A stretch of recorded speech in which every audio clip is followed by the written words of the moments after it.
Hello, welcome to Living English. In today's episode, we'll look at words you can use to make plans and invite someone to your house. And we'll be looking at how to talk about the future and what is going to happen. Remember in our last episode of Sisters and Brothers, Anne told John, the private detective, about what happened to her brother. Today, she is at Sarah's office. Here's Sisters and Brothers.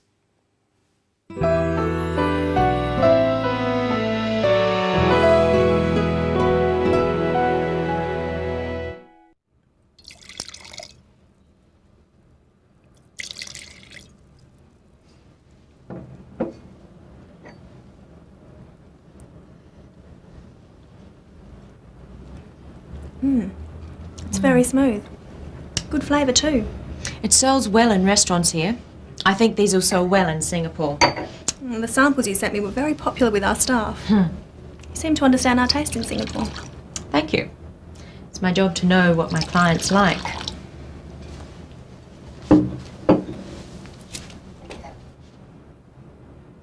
So, are you enjoying the city? It's very nice. What are you going to do tomorrow? I don't know. I'll probably stay in the hotel and relax. Why don't you come to lunch with us at home? Oh, thank you, but you have your family. Yes, and they want to meet you. We're going to have roast chicken, traditional Aussie food. Sounds good. All right, I'll come. Great. What time? We eat at about 1 o'clock, so about 12:30. I'll show you the house. Okay, thank you. I'll get my brother to pick you up. No, that's okay. I'll get a taxi. All right then, that's settled.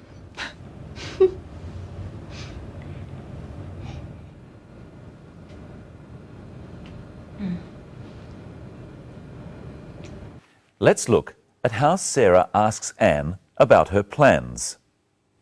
What are you going to do tomorrow? I don't know. I'll probably stay in the hotel and relax. Sarah asks, "What are you going to do?" Going to is used to talk about future plans. Repeat the phrase with the clip. What are you going to do tomorrow? Sarah invites Anne to her house.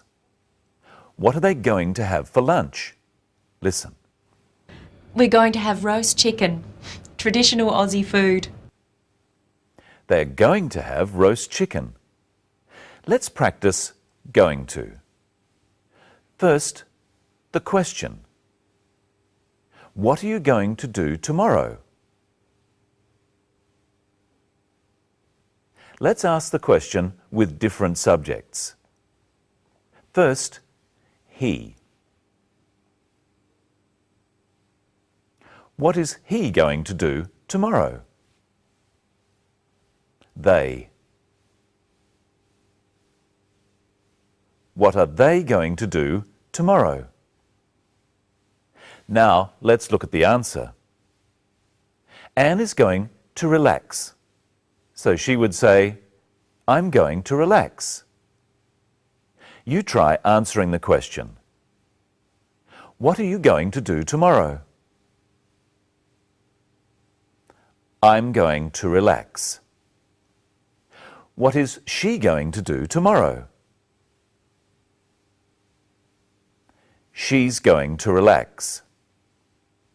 What are we going to do tomorrow?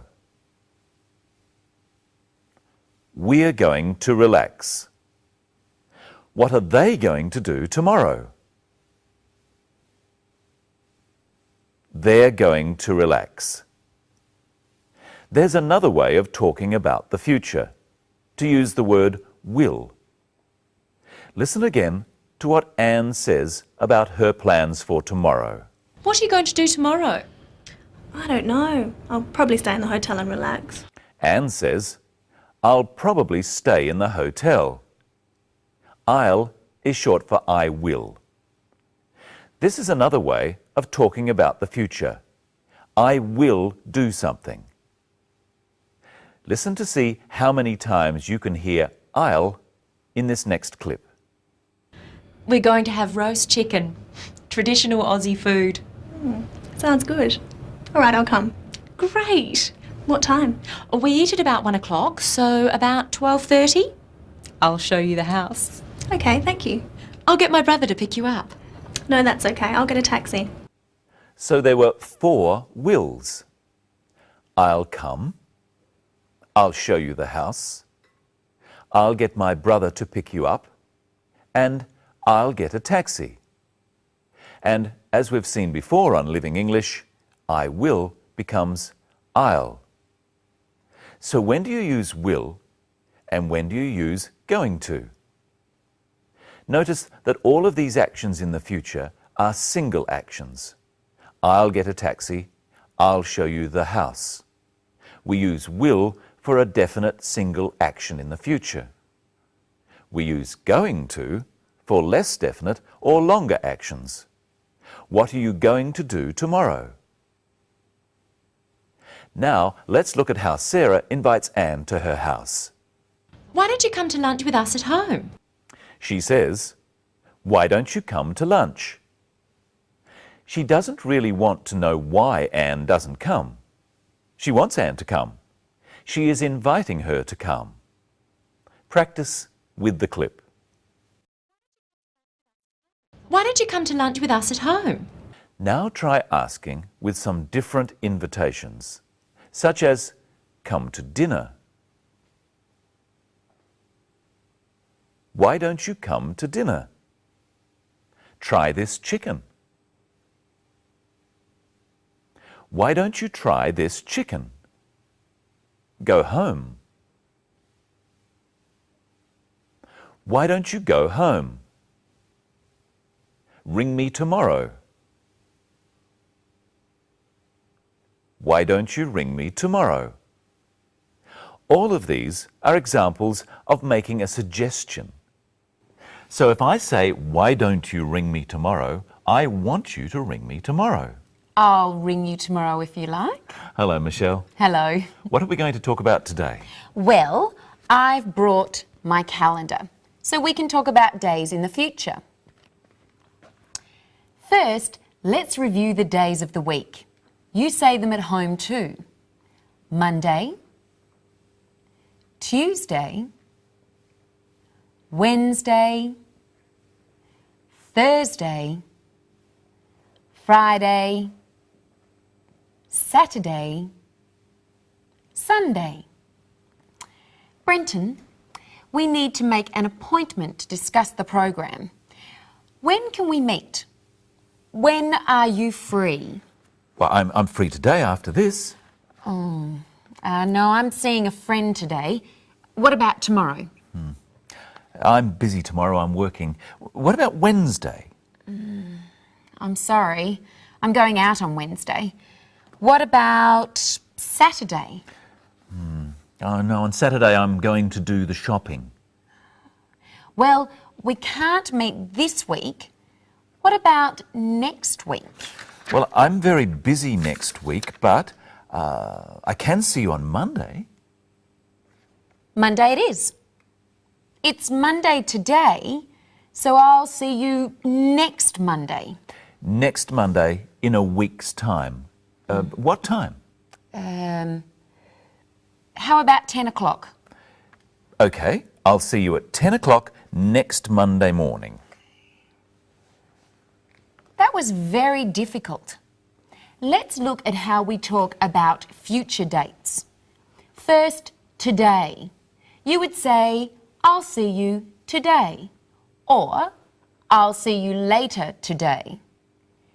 If it was in the afternoon, we could say, "I'll see you this afternoon." Or if it was in the evening, "I'll see you this evening." Let's say today is Monday.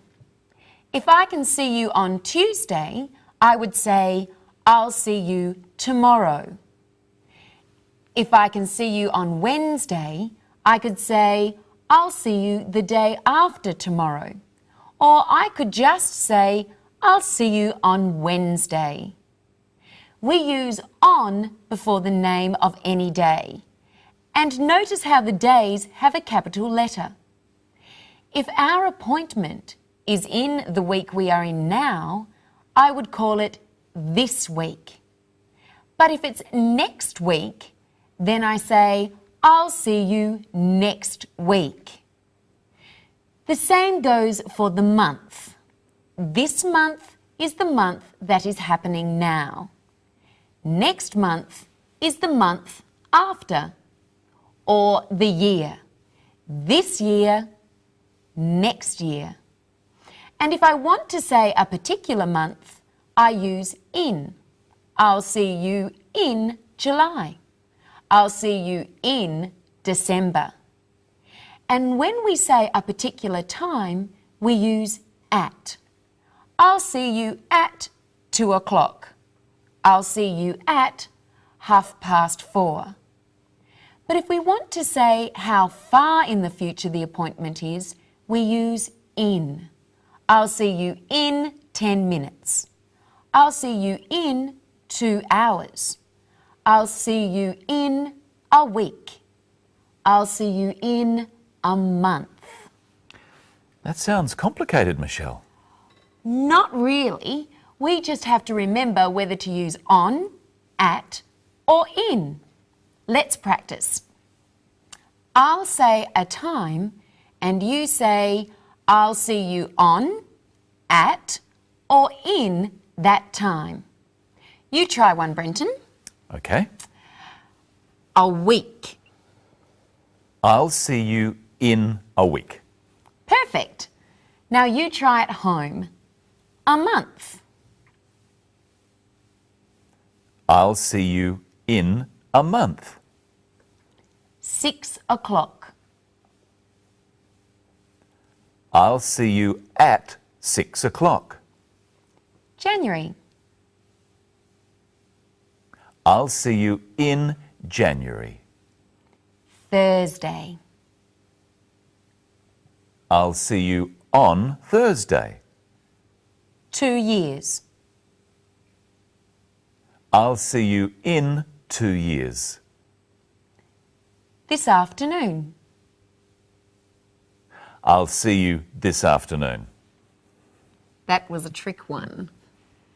Remember, we can also use this before the words morning, afternoon, evening, week, month, or year. We can say this year or next year, this week or next week, and so on. And that's about all we have today, Brenton.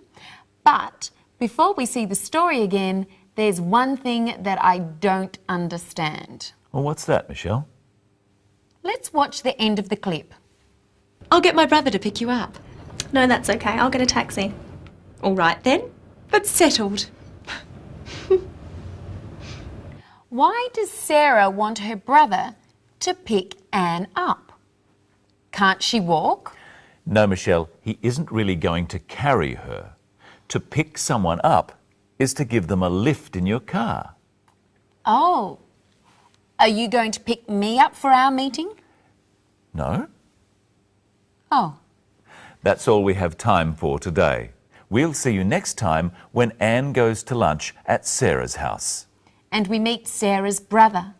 Hope you can watch then, and I'll see you on Monday. At 10 o'clock. Goodbye.